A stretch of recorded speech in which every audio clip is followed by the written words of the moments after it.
de la soirée ndeysaan mu ngi noonu diggante Ndiol ak Ndama la boo xoolee Dame Souguer moo xaw a sut tuuti ndeysaan Danso moo xaw a gàttu boo xoolee moo gën a xees ndeysaan ñu ngi lewtoo ñu ngi doxee wet Danso Dame Souguer jugee Parcelles Assainies Danso jugee fi nga xamante ni mooy Pikine am sa cosaan ndeysaan arbitre baa ngi noonu wax na ñoom Danso Dame Souguer numéro 2 ndeysaan mu ngi noonu Zarko mbëb na Danso mbëb na taxawaat ndeysaan laa ilaha illallah laa ma ngi noonu mooy suñu cosaan mbokk yi Leuz Production moo woote tey di vendredi 1er mai 2026 di fête du travail boo xoolee arène nationale ni mel ndeysaan nga xam ne xale yi wuy si nañ Danso Dame Souguer numéro 2 Dame Souguer moo ñu woon ginnaaw ñu jàkkaarloo Danso laa ilaha illallah combat Ndiol ak Ndama ñuule ak xeese booy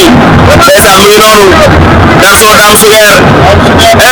Danso mbëb na Dame Souguer ji mu daw génn laa ilaha illallah xale yaa ngi noonu Danso Dame Souguer numéro 2 Danso mi dafa mel dafa bëgg a dem loolu mooy yoon laa ilaha illallah Danso Dame Souguer numéro 2 ñu ngi noonu ndeysaan mbokk yi lamb mooy suñu cosaan xale yi dañoo bëgg lamb ndeysaan Danso Dame Souguer Danso méb na taxawaat ndeysaan Danso Dame Souguer numéro 2 arbitre baa ngi wax ak ñoom mais arbitre lii ci lamb la bokk Danso tooñ na daw génnaat ndeysaan mu ngi noonu Danso xale bu mën a bëree Dame Souguer nag moom it xale ndaanaan la am na fu mu jaar ak Pokola Baldé dafa mel dafay jël si revanche tey waaye dinañ xam tey revanche lay doon wala confirmation loo ci mën a dégg ñaari xale yaa ngi ci géew bi léewtoo koy lamb ngi noonu Danso Dame Souguer mais doon fa day yegg Danso kuy laa ilaha Danso jël na coup bu saf jël na coup bu dal laa ilaha illallah koy lamb ngi noonu Danso Dame Souguer Danso tooñ na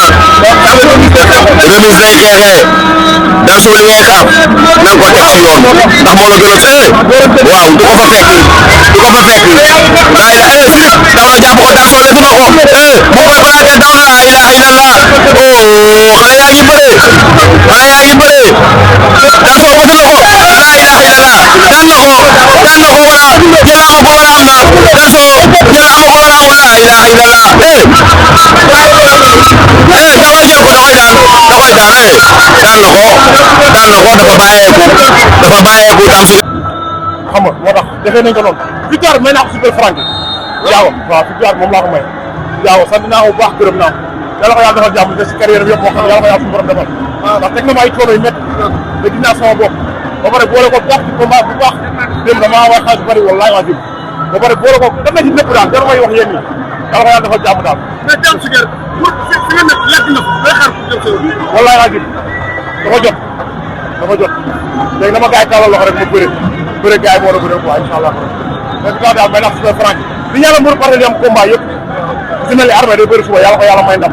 Dame Sène dimanche yàlla ko yàlla may ndam Thiatou Mari tamit yàlla ko yàlla may ndam ak le 9 mai Ama Parcelles day ñëw moom it yàlla ko yàlla may ndam ak gars yi partenaire yi am combat yëpp yàlla may ndam ñu amul combat am combat di am ndam di ñaanal Giro Seras ak Cheikh Tidiane Niang ñoom it yàlla may leen ndam waaw daa am lu ma bëgg a wax tuuti rek mooy moom dafa nekk ay delloo siyaar naka waay sant mu leen moytu sa frère gis nga li mu def waaw alhamdulilah Tooma def na njombe doole sant yàlla rek waaw lu ñu jàng lañ ñëw tari woon rek da ngeen ko jàng waaw lu ñu jàng lañ ñëw tari lamb moo toll foo xamante ni léegi amatul ñëw rek sor ko sor waaw parce que yàlla baax na daal combat bi duré calcul bi bari est-ce que du luñ ko yeb moo bari waaw non xam nga rek ñaati ñëpp rek moom moo yor xeex bi mais xam nga ni xeex bi yàgg song lay mujj parce que mbir sa adversaire da la bëgg di juumloo chaque jour di xaaj di xii réer pour nga jaay mu am occasion far yàlla waaw noonu la demee bu posé ba am dara noonu la demee loolu nga conseillé te loolu bëri waaw di wax nag xoola du ma wax benn mbër la ñëw